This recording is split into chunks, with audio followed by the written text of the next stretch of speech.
Please subscribe and click the hype and like button to get more content like this. Before we start, a quick disclaimer. Everything demonstrated in this video is strictly for educational purposes, to show you how to protect yourself. All demonstrations are performed in a controlled lab environment on our own testing devices.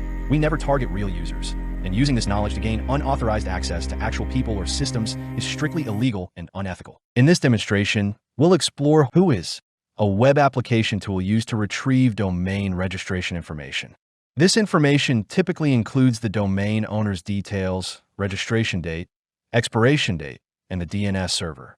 While some attackers use this tool to verify domain ownership, security researchers use it to detect potential fraud.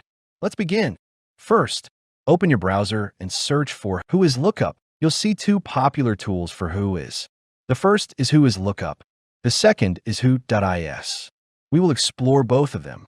Let's start with Who.is. Open the Who.is website. Here, you'll see a search bar in the center of the page. To get domain information, simply type your domain name in the search bar. For example, google.com, and press enter.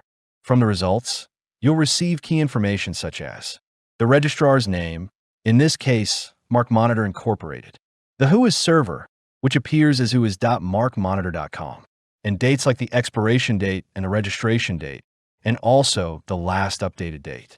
Now, let's go back to the previous window and check another tool by clicking on the first link, whois.com. Once you open it, you'll notice two search boxes on the screen. In the first search box located at the top, type google.com and click on Whois button. Again, you'll see detailed domain information, including the domain name, which is google.com, registration date, expiration date, last updated date, and also the domain status.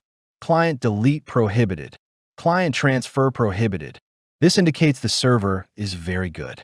You'll also find the name servers listed. In this case, named servers are ns1.google.com, ns2.google.com, ns3.google.com, etc. If you look under registrar information once again, you'll see that the registrar is again MarkMonitor Incorporated. As you can see in the first tool, the registrar's name was MarkMonitor Incorporated. And in the second tool window, the domain name is google.com. So, Who.is and Whois.com are the two different tools you can use to gather information. Both of them are used to determine Whois.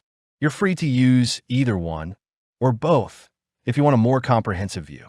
By using Whois, you can access information such as registrant contact details, administrative contacts, technical contacts, registrar information, and other information about your target. That concludes this demonstration on the Whois tool.